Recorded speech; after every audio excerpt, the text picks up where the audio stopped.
Welcome to the Startup Munch. Thank you so much. I'm the co-founder of Rekanta Media. Before even I talk about our organization, I just want to I want to get your attention on a certain facts and data. Around 6.1 trillion minutes of content has been consumed by Indians from the time January 2022 between March 2023, which is within 15 months of time. And daily, any average Indian, they actually spend 6 hours, 40 minutes of internet time consuming only video contents. So there is, no way than accepting the fact that content is a king. But have you ever realized like how much of authenticity is there in those contents? Especially when they are talking about marginalized communities who are always represented by an outsider. Do you know that obviously there should be, some kind of outsiders biased when they are actually representing a community from where they don't have any lived in experiences. So how can we believe in those stories and just make our assumptions and solutions for the community only based on the knowledge which is created by an outsider for those communities? I, as a filmmaker for almost a decade now, from my experience, what I have learned that, it takes a considerable amount of time for anyone to spend with a community before they even open up about the, true challenges they are facing. Otherwise, they are just going to tell you the narratives you want to hear. My co-founder, Shujoy, he has been working in the impact and development sector for more than a decade now. He has worked in 7,000 villages across 12 states with his healthcare organization, Last Mile Healthcare Organization. And what he tells me that there has been so much of innovation and investment has been done on the organizational part. But there is a huge gap when it comes to need analysis, when it comes to monitoring and evolution, when it comes down to even outcome analysis. We all know, like NDTV Swachh Bharat Abhiyan, after that, hundreds and thousands of toilets has been built all across the countries. But have we ever asked what happened after that? Do you know the stories of the people who were supposed to get benefited by it? And how do we analyze those things? There comes actually Rekanta. We are a storytelling platform by the communities for the communities. And what we mean by that, in Rekanta, we believe in community voices. And we train women from those marginalized communities to tell their own stories through a very simple digital technology, their mobile phones. They go and shoot stories all around with their mobile phones. It is needless to say that today's, time, everyone can shoot a video because they are doing it every day for their Instagram Reels or for TikToks and so many other platforms. But what we also do train them and empower them to be aware of their realities and to ask the right kind of questions and to listen. I mean, to really listen to the community people where they also belong to.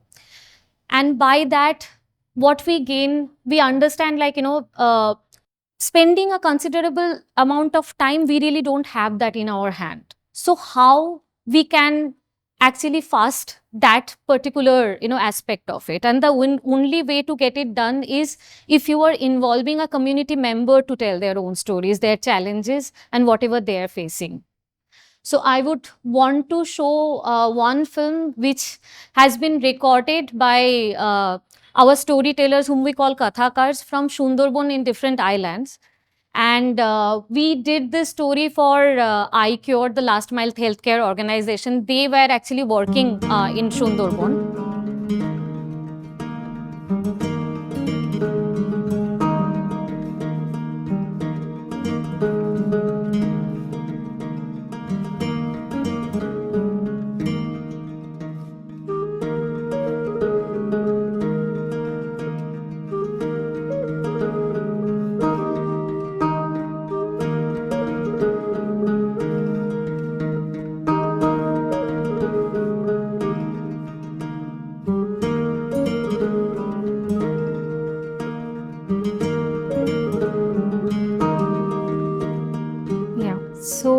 This is one of the film, like, we started working with iCure initially for their research plan. So it is our Kathakars who started collecting the stories. What are the primary problems? As we all would agree, like, only health problem, only climate change, they don't exist like, individually. So they are all, interconnected in some way or other.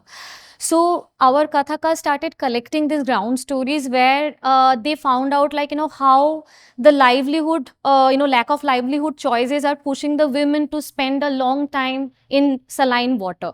In return, how it is affecting their, the menstruation cycle and childbearing capacity and lot of other things.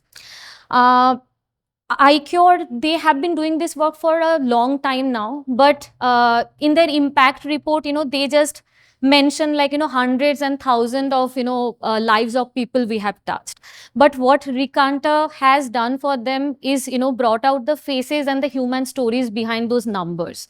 So, of course, like, just than a PDF impact report for their funders, I'm sure, like, this film will help iCure to project exactly, the human lives they have touched on ground. So I will just briefly tell you about our working model. So what we do is, Rekantar as a team, like, whenever we are collaborating with any organization, so the community they work with, initially we try to find out a project coordinator or project manager who might not be belonging to the same community, but someone who understands the ethos of the, socio-cultural nuances of the community, and of course the language also. And through that person, actually we select mainly women whom we feel like, the women's voices are further marginalized in any marginalized society. So we want to want the women of the communities to have the agency to represent, their communities' voices. So then we select this women Kathakar and we train them a very basic, like, 20% of our training program goes behind how to film it better, because our ideology is not to make a glossy content out of it, but to make a authentic, powerful content out of it. But the rest of the 80% of the training, we train them how to ask the right kind of questions, where to focus on, how to listen, how to take, consent of the people you are speaking to.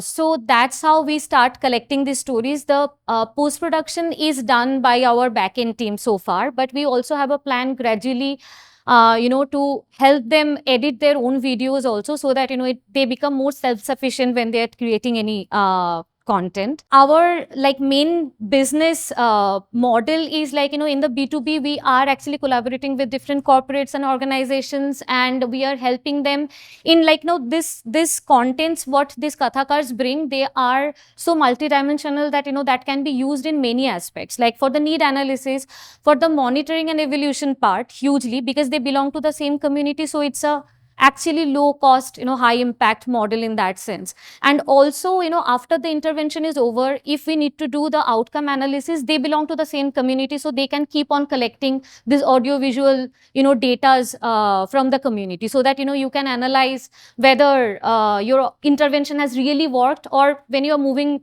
on, like, with another community, what are the things you can actually change and improve upon. We also have a, B2C model, a platform we are, working on to build to, reach out to much more wider audiences, like anyone and everyone who is interested in the authentic narratives of the communities. It can be a filmmaker, researcher, students. So there will be a on-demand, subscription model, video platform. So I have a question. Once you have created the story, Yes. created the video, Yes. do you have a target audience in mind where you publicize it? So for the B2B, our audience is actually the organization. So we kind of, focus on according to what they want to focus on. Suppose, like, we will be starting very soon, like, we are partnering with an organization who are working in different, district in Maharashtra, and their focus point is child marriage. So the content we are actually will be creating through our Kathakars, their focus is actually advocacy. So maybe, the stories we collect, the inspiring stories, the problem, analysis of whatever is going on the ground. And as I said, when they are talking about child marriage, it must not be only about child marriage. There must be, livelihood issues, gender, and lot of other SDGs are kind of, interconnected. So we will collect all these stories and we will, craft it according to their need, how they want to analyze.